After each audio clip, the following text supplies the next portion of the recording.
It-tnejn filgħodu ġie ffirmat ftehim settorjali ġdid tal-għalliema bejn il-Gvern u l-Unjon Maltija l-għalliema l-MUT, ftehim deskritt bħala l-aqwa wieħed tal-edukaturi fl-istorja ta' pajjiżna. Dan seħħ f'konferenza fil-Berġa ta' Kastilja u li kienet ippreseduta mill-Prim Ministru Robert Abela. Fil-fatt f'indirizz li għamel qabel l-iffirmar il-Prim Ministru fakkar kif il-Gvern wiegħed titjib sinifikanti fil-kundizzjonijiet tal-edukaturi u llum żamma dik il-wiegħda.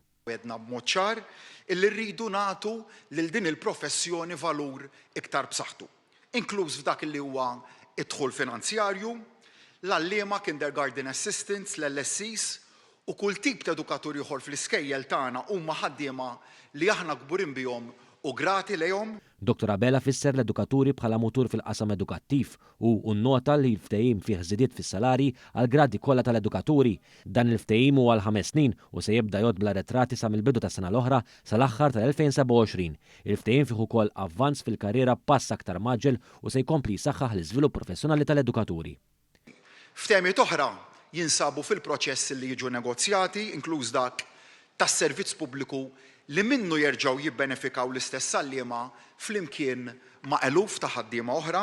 Fl-istess konferenza tal-aħbarijiet tkellem ukoll il-Ministru għall-Edukazzjoni, l-Isport, iż-Żgħażagħ, ir-Riċerka u l-Innovazzjoni Clifton Grima, filwaqt li ringrazzja lil dawk kollha involuti fid-diskussjonijiet li waslu għall aqwa ftehim settorjali li qatt kellhom l-edukaturi, qal li dan il-ftehim huwa l-ewwel ftehim li permezz tiegħu il-Gvern u l-Unjon tal-għalliema għandhom viżjoni komuni għad kompleta ta' trasformazzjoni tas-settur edukattiv. Llum għandna ftehim wieħed illi jħares lejn il-kundizzjonijiet tax-xogħol b'mod mill-aktar wiesa' ta' dawn l-eluf ta' edukaturi.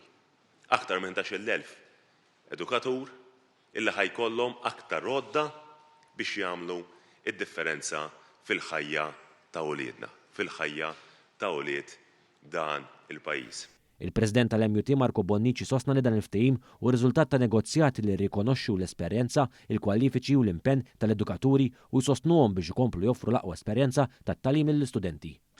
Issa nħarsu quddiem lejn l-implementazzjoni tal-ftehim li se jkun eżerċizzju xi ftit kompless kif ovvjament nafu aħna li konna qed ninnegozjawh, iżda li għandu jibqa' jsir kollaborazzjoni sħiħa bejn iż-żewġ partijiet. Għalkemm għal xi wħud minnkom dan huwa tmiem tal-proċess, għalina f'dan l-MUT dan huwa l-bidu għaliex issa jmiss negozjati mal-iskejjel tal-Knisja hemmhekk hemm ftehim separat u madwar 6 ftehimiet oħra individwali mal-iskejjel indipendenti li huma mmudellati fuq il-ftehim settorjali. L-iffirmar tal-ftehim settorjali kien ippresedut ukoll mis-Segretarju Permanenti Ewlieni Tony Sultana.